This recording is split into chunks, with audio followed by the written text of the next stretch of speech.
Time 7:30 అయినా కానీ ఉదయాన్నే చూడ ఇంకా దిగుమతులు దిగుతున్నానండి. అలాగే దిగుమతులు ఫుల్ కూర్చుంటాయి. దిగుమతులు ఎంత వచ్చి ఏందనేది మరి ఒక వీడియో తీసి పెడతాను. అలాగే ఈరోజు మార్కెట్ కూడా స్టడీగా ఉందండి.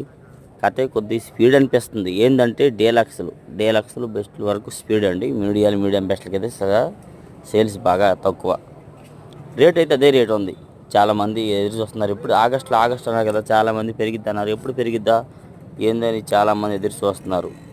చాలామందిని అడుగుతున్నా, ఇప్పుడు కూడా అడుగుతూ ఉంటే పెరిగిద్ది నెలలో తెలిసిద్ది అని అంటున్నారు. ఎంతవరకు నిజమో ఏందో. చాలా రకాలు బేరాలు జరిగినాయి. డీలక్స్ల రకాలు బెస్ట్లు కానీ ప్రతి ఒక్కటి క్వాలిటీ గురించి మీకు వివరంగా ఒక వీడియో తీసి పెడతాను. Next full video. ప్రతి ఒక్కరు నా ఛానల్ ఫాలో చేయండి, సబ్స్క్రైబ్ చేసి షేర్ చేయండి. మరెన్నో లేటెస్ట్ వీడియోస్ కోసం మా యూట్యూబ్ ఛానల్ ఫాలో అవ్వండి. డైలీ మన గుంటూరు మిర్చి అప్డేట్స్ యూట్యూబ్ ఛానల్, మన మిర్చి రైతు సోదరుల కోసం ఇలా గుంటూరు చూడండి. హడావిడిగా తిరుగుతున్నారు. కాకపోతే సేల్స్ అయితే కొద్దిగా మాదిరిగా ఉంది.